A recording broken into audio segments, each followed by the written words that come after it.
Hello there, Flip here, and today we're going to be talking all about TAO. She has a lot of team archetypes, all of which are great, and she's also quite mechanically demanding. So in this guide, I plan to go over her best combos, artifacts, weapons, constellations, and teammates, so that you know everything there's to know about her to make her the best. But before we do that, as always, if at any point during the video you're entertained or informed, make sure to drop a like and even consider subscribing, as I talk on various topics regarding Genshin in my channel. I'll try to keep you updated. And with that, let's begin. TAO's kit is thankfully very straightforward, so let's just quickly go over it before talking about her combos. Her elemental skill will consume a portion of her health to increase her attack based on her max HP. A lot of people misunderstand TAO because of this actually. She isn't a HP scaler per se, she just uses HP to further boost her attack, as all of her damaging talents scale off of her attack stat. This is why Bennett still ends up being a great teammate for her because of the attack steroid he gives. By the way, do not get this twisted, I am not telling you to build attack on your TAO. It is still worse offensively than using HP main stats or getting HP substats. It's just that attack buffs or any spare attack percent rolls are technically not wasted stats for TAO. Her skill is also one of the only consistent ways to activate her Ascension 4, in which when TAO is below 50% HP, she will gain a 33% damage bonus. Another funny thing, however, is that a lot of TAO's best partners are healers, so essentially in all of TAO's best teams, you aren't really utilizing this passive. And then her other passive talent increases teammates' crit rate after her elemental skill state ends, and this is just fine. And to round out TAO's kit, her elemental burst is an AoE nuke around her. Besides pushing certain breakpoints or using this as an AoE mob clearer, her burst honestly isn't that big of a deal to build around, and can be optimally skipped in a lot of rotations. This also effectively means that TAO has no energy requirements, as her burst isn't worth sacrificing the stats to build for. The only scenarios in which you use it is as a panic button or to push breakpoints. With her kit out of the way, let's talk about TAO's combos, as it's what you need to learn for her to be a competitive damage dealer. Without these cancels, she's going to be extremely awkward to play, as you'll just fly past enemies, and she won't reach the breakpoints to clear Abyss as easily. TAO's focal point of her kit is her charge attacks, as they can all vaporize, so being able to cycle through them as fast as possible is what makes her a strong pickup in the first place. The two cancels you're going to be using on TAO are either N1C cancels or N2C cancels. N1C is just a normal attack followed by a charge attack, followed up with either a jump or dash to get out of the ending part of the charge attack quicker. And then N2C is just doing two normal attacks followed by a jump or dash cancel. N2Cs are higher damage, but they can be harder to perform, because you have to press more buttons over just holding left click once. And they do apply more pyro, so if you're using a character like Hulon as your sole source of hydro, this could cause you to over apply pyro and lose vapes. And N1Cs are slightly lower damage, but in return you apply less pyro and they're easier to execute. In my opinion, I'd recommend just doing N2Cs in most teams unless you don't have the application for it, as it also results in having more Hulon or Xingqiu hits, on top of doing more damage regardless. If you have a C0 TAO, you should be doing jump cancels due to stamina reasons, so your goal should be 9 charge attacks with N1C combos like so.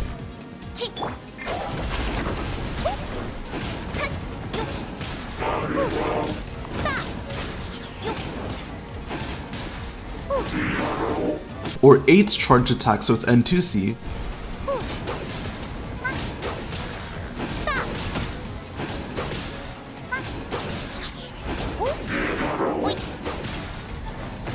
Though if you have C1 where charge attacks no longer consume stamina, you should ideally be doing dash cancels, and because they are quicker than jump cancels, you should ideally be adding 2 more charge attacks onto your combos for 10 N2C.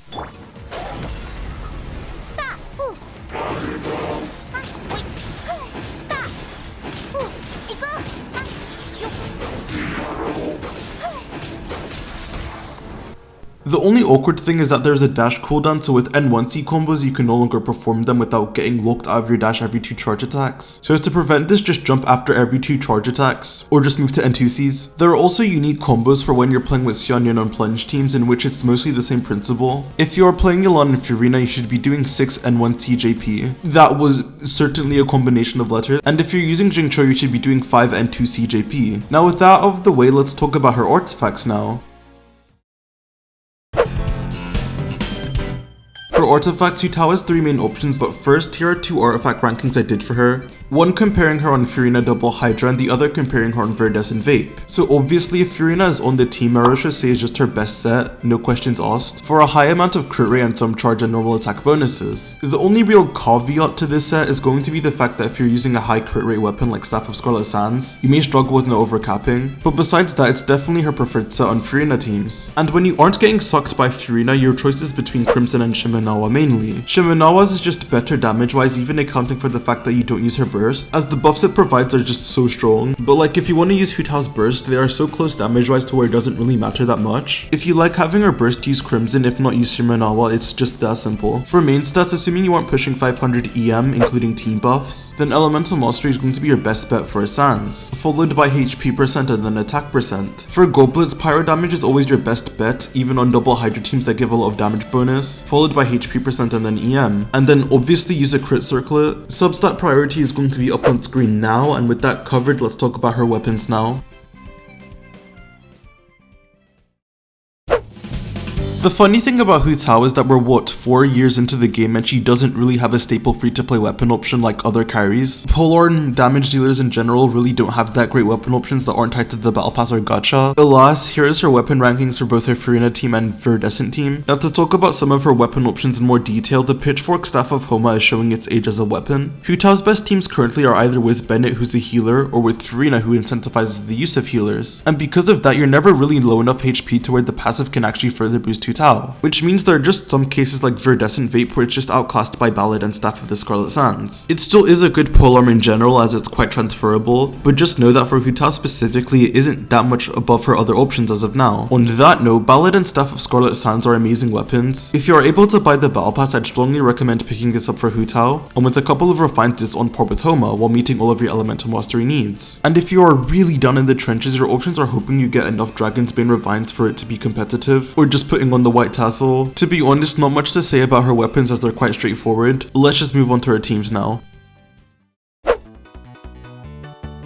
Before talking about her team archetypes, there are two important conversations that need to be had about her. The first being in regards to whether you should use Jingqiu or Yelan, and the second being who her best healer is on double Hydra teams. To first start with the Yelan and Jingqiu debate, to get this out of the way, Yelan teams just do more damage. Yelan just outputting more damage than Jingqiu and the buff you gain from her, as well as the fact that if you want to take her teams further, you have things like Elegy, boosting the team's damage even more. So if you only care about offensive prospects, I'd use her over Jingqiu. The Twink still does have his upsides, however, on the comfortability side. Jingqiu will give you interruption resistance and damage reduction, allowing you to pilot Hu Tao easier. Additionally, if you have a C6 Jingqiu and you're using solo Hydro teams, he's just a nice way to not have to worry about what combo you're doing to consistently vape on Hu Tao, as he will over-apply Hydro to the point that Pyro won't ever overtake, whereas that's a possibility with Yelan. Overall, I'm just more inclined to recommend you play Yelan just because I feel like her offensive benefits are more impactful than Jingqiu's defensive ones. And with that, we can talk about the Furina double Hydro team core, which is our most popular archetype and the one I'd recommend the most. Double Hydra allows Hu Tao to vape consistently regardless of what combo she does, as well as getting Hydra resonance buffs and having the benefits of both Yelan and Furina's high personal damage and buffing. The only real caveat to this team is the fact that Hu Tao isn't doing a majority of the damage on the team, as Furina and Yelan's damage combined make up a greater majority of the damage in most cases. So if you're looking for a team to maximize Hu Tao's output, this isn't the team to go for. But if you don't care about Hu Tao pushing her highest numbers and want an overall stronger team, this is going to be your best bet. And from the double Hydro core, you have 4 main options in Bennett, Shanyun, Shilun, and Jean as your healer. Jean is in my opinion the worst out of the healers as she doesn't provide a whole lot, but she still has her benefits. Her front-loaded healing allows you to get a good load pause of immediate fanfare, and she can also buff your Hydra units with VV. So it's not like she's bad or anything, she does her job, but compared to the rest of your healers, I do think she doesn't measure up as well. Next up, Bennett is great and can be an upgrade over Jean if you have a well-invested Hu Tao, as he's a massive bump to her damage. He still does have his own issues though with the fact that he doesn't buff Yelan or Furina's damage output, circle impact, so you do lose some mobility as you have to stay in a circle, and he isn't able to heal you as much as Jean does, so you do lose some fanfare. Regardless, still a great pickup, but I do think he's outclassed by the other two healers. The next I'll talk about being Xianyun, who can do the exact same things as Jean with the added benefit of being able to add plunges to your team. At C0 with Hu Tao, you are normally adding jump cancels to the end of your combos anyways, and Xianyun allows you to turn those jump cancels into plunges. And with how much Xianyun buffs plunges, this leads you to one of Hu Tao's stupidest teams in terms of damage output, as well as giving Hu Tao some form of consistent AoE through plunging. However, there are some people that just don't like the plunge playstyle, and the team has a longer setup time compared to some of Hu Tao's other teams, so when you are doing subsequent rotations it can feel more awkward to play or kind of janky. Very mobile enemies can also be more of a problem as missing a plunge is a massive loss in your damage. So overall the team has its flaws, but I still do think regardless she's just a better Jean for Hu Tao teams, and overall one of her best pairings even with some of the jank. Now with Shilonen's release, she has cemented herself as Hu Tao's best teammate for this archetype, being able to provide stronger fewer offensive benefits for your Hydra units than Jin or Xianyun, while also still buffing Hu Tao in the process through her Res Shred. And unlike Xianyun, your rotation time and setup time are still generally short because of how quickly Xianyun can cycle through her abilities. Compared to the other variants, I can't really think of downsides. Xianyun still feels the best for AoE content, but besides that, Xianyun is the current best way to play Furina teams. Now if you don't have Furina, don't worry, your Hu Tao prospects aren't dead yet, as she still has quite a few teams outside of this. Her strongest non-Furina team currently is going to be her Verdescent Vape teams, or Xianyun can slot into these teams as well. These teams opt to maximize Hu Tao's personal damage, so if you have a really strong Hu Tao, depending on certain breakpoints, these teams can even enable you to clear faster than Furina teams. And with the Onimo units, you also get grouping, which is nice quality of life. The rotations on these teams to get a Pyro Swirl can be quite challenging, but for Kazuha, the most consistent way to get a Pyro Swirl in single target is to just not use his burst, and hold E after applying Hydro onto enemies.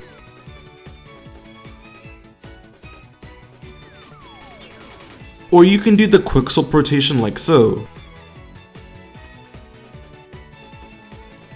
That gives you the same buffs while also aiding in Hydra application. And for Xianyun, her buffs last really long, so you can just apply Pyro at the start of your rotation with Bennett, and then go on with your rotation as usual. The next Hu Tao team I'd recommend, especially after the 5.2 reaction changes, is going to be an Overvape team. You use Yelan or Jingcho, Fischl, and then a choice of Zhongli, Bennett, or another Hydra unit. These teams have very straightforward rotations as well as adding in Fischl's personal damage. The main benefit of this team is going to be the electrocharged reaction and how it interacts with Pyro. I feel like I've talked about this a lot recently, but to explain again, when you have Hydra and Electro on an enemy, it will coexist, and when you add in Pyro to the mix, you will both overload and vaporize the same hits. And because Hu Tao builds a lot of elemental mastery, this will give you strong transformative damage alongside her vapes, which can make it competitive with Hu Tao's other variants. This team will also make your vaporizes more consistent, as when Pyro reacts with the electro-charged aura, it will react with Electro first, which weakens the Pyro aura, making you have to apply more Pyro for Hydra to be removed. Additionally, if a Pyro aura is established on an enemy, Fischl will overload that Pyro, allowing Hydra to be reapplied much easier. The issues with this team is that it offers no buffing or utility like grouping, so if you have a really well invested Hu Tao, you're better off with the teams I listed prior. The last two teams I want to talk about are the double Hydra and double Geo teams without Furina. Starting with the double Hydra team, this is just the diet version of the Furina version, if you want to save her for another team or just don't have her. Yelan, Jingcho, and a choice of a flex slot, whether that's Zhongli, Kazuha, Shangling, or Fischl, and so on. It still clears fine, I guess, just quite weak in power compared to what else Hu Tao can use. And the same case for double Geo teams, which are built up of Yelan or Jingcho, Zhongli, and then your Geo unit of choice, in which your best bet is Chiori due to her high off-field damage. In conclusion, I think you're best off with Hu Tao's double Hydra Furina teams, in which the best currently are either with Xianyun or with Xianyun. After that, I'd recommend Hu Tao's Verdescent Vape teams, especially if you want to see her hit her stupidest numbers. And then from there, you have Hu Tao's plethora of other teams which also clear well. Let's close this guide out by talking about her constellations now.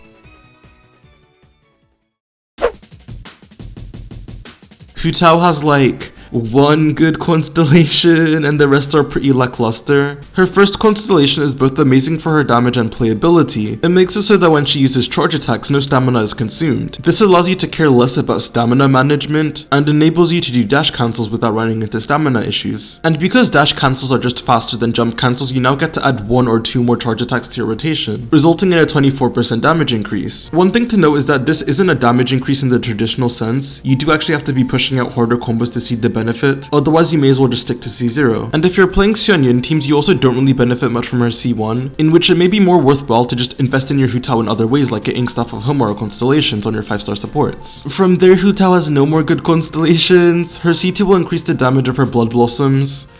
Wow. This ends up being a 6% damage increase over your rotation. Her C3 will increase her skill talent by 3 levels, which is the second biggest quote increase she gets at 13%. Her C4 is a buff to the team, increasing the crit rate by 12% when an enemy with a Blood Blossom dies. Again, it's fine, but just underwhelming. C5 increases her burst talent by 3. Her burst just isn't a significant part of her damage, especially with the fact that it's not being used every rotation, and Hu Tao's best current teams use it while she's above 50% HP anyways. Now lastly, her C6 is really hard to evaluate theoretically, as it also isn't a damage increase in the traditional sense. It has an activation requirement, being a fatal hit or being below 25% HP, both of which just don't happen in Hu Tao's current teams. And even if you do activate it, it gives you crit rate, in which again, you're running Furina, you're running Moroshosei, it's just not that impactful, as well as also just making your Hu Tao super tanky. Yeah, this constellation just isn't that great anymore. Stop at C1, let's wrap the guide up. Overall, Hu Tao is still a really good carry with a ton of top tier teams, so I can recommend picking her up if you want to use her. A DPS is a DPS and she's good enough to where you aren't harming your account by pulling for her. I would say that she does take more effort than a lot of other carries, especially the modern ones, in having to learn her councils and deal with stamina management, which is not something a lot of other characters need to deal with. But if you can get through that jank and master those combos, you have a really potent DPS on your— Did I just get this? As I was saying, if you can master her combos, you have a really potent DPS in your hands that is flexible within her teammates. So with that, thank you guys so much for watching. If you enjoyed the video, make sure to like, subscribe, and comment your thoughts on Hu Tao, as I'd love to hear it and respond to almost every single comment. Thanks again for watching, and I'll see you guys on the flip side. Peace.